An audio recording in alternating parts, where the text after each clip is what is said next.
নমস্কার বন্ধুরা, আমি নীলাঞ্জন। আজকে মার্কেট অ্যানালাইসিস নিয়ে আপনাদের সামনে চলে এসেছি। আজকে কত তারিখ? আজকে হচ্ছে 24 তারিখ।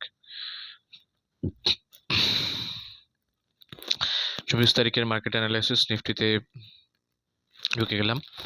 দেখা যাচ্ছে আজকে এটা হচ্ছে আজকের ক্যান্ডেল 24/1/2025। নিচে দেখা যাচ্ছে 24/1/2025। আজকে মার্কেটে আর আপওয়ার্ডস মুভমেন্ট, যেটা আমি বলছিলাম দীর্ঘদিন ধরে, মানে বেশ কিছুদিন ধরে 2-3 দিনের যে মার্কেট আপডেট আপলোড করা হচ্ছে, সেখানে যে মার্কেট একটা কনসলিডেশন ভেতরেই আছে, একটা কনসলিডেট মুভমেন্টের ভেতর দিয়ে যাচ্ছে মার্কেট। তো সেটাই হয়েছে। দেখা যাচ্ছে দুদিন একটু ওঠার চেষ্টা করলো, তারপরে 8 পিরিয়ড এক্সপোনেনশিয়াল মুভিং অ্যাভারেজের রেজিস্ট্যান্স ফিল করলো এবং পিভটের যে সাপোর্ট আছে সেই পিভটের সাপোর্টকে ক্রস করে নিচে ক্লোজিং দিল। অর্থাৎ একটা মার্কেটের সঠিক আপওয়ার্ডস মুভমেন্টও নেই, সঠিক ডাউনওয়ার্ডস মুভমেন্টও নেই, মানে বায়ার্স আর সেলার্স উভয়ই কনফিউজড আছে মার্কেটে। সেটাকে একটা কনসলিডেশন বলে মার্কেটে। আমরা যারা মোটামুটি এক্সপিরিয়েন্স তারা সবাই জানি। তো মার্কেটে কনসলিডেশন থাকবে এবং আপনাদের ট্রেড করতে না করার বলার পেছনে এটাই মেন কারণ ছিল। আপনারা আগের ভিডিওগুলো দেখলেই বুঝতে পারবেন। আমি বলে যাচ্ছিলাম যে কোনো রকম সিদ্ধান্ত না নেওয়াই বেটার, কারণ এটা একটা কনসলিডেশন মুভমেন্টের ভেতর দিয়ে মার্কেট যাচ্ছে, যেখানে কিনা সাধারণ মুভিং মানে অ্যাভারেজগুলোর যে রেজিস্ট্যান্স যেগুলো থাকছে সেগুলোকেও একটা বেশ ভালো মানে মেনটেন করছে মার্কেট, মানে সেগুলোকে পার করতে পারছে না।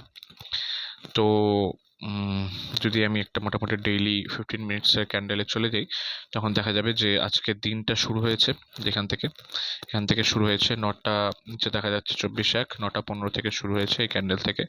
তো সেখান থেকে প্রথমে একটা গ্রিন ক্যান্ডেল ফর্মেশন করলো, তারপর রেড ক্যান্ডেল ফর্মেশন হয়েছে এবং সেখান থেকে আবার একটু উপর ওঠার চেষ্টা করেছে, আবার গিয়ে রেজিস্ট্যান্স ফিল করেছে কিছুটা, মানে ডেইলি কিছু যে পিভটের রেজিস্ট্যান্স আছে সেটাকে ভেঙেছে। 23,294.52 এর যে রেজিস্ট্যান্স ছিল সেটাকে ভেঙে ওঠার চেষ্টা করেছে এবং 15 মিনিটসে যতগুলো মুভিং অ্যাভারেজও আছে, 8 period, 20 period, 50 period, 100 period, 200 period, EMA সবকটাকেই ভেঙে উপরের দিকে আপওয়ার্ডস মুভমেন্ট দেখিয়ে যে পিভট পয়েন্ট আছে পিভট পয়েন্টের যে রেজিস্ট্যান্স আছে 23,294.52, সেটাকেও ভেঙেছে মার্কেট।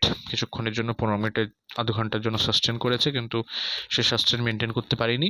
ধীরে ধীরে আবার ওখান থেকে ডাউনওয়ার্ডস মুভমেন্ট চালু করেছে এবং মার্কেট সবকটা মুভিং অ্যাভারেজের নিচে 15 মিনিটের ক্যান্ডেল সবকটা মুভিং অ্যাভারেজের নিচেই গিয়ে মার্কেট ক্রস করে ক্লোজ করেছে 23,090.35। তো এটাকে কনসলিডেশন বলে মার্কেটে, যে কোনো একটা স্পেসিফিক মুভমেন্ট নেই মার্কেট আপওয়ার্ডস মুভমেন্টও করছে, মার্কেট ডাউনওয়ার্ডস মুভমেন্টও করছে। অর্থাৎ বায়ার্স আর সেলার্স কনফিউজড মার্কেটে। কখনো বায়ার্সরা মার্কেটকে মানে উপরের দিকে ঠেলে দিচ্ছে, কখনো সেলার্সরা মার্কেটকে নিচের দিকে ঠেলে দিচ্ছে।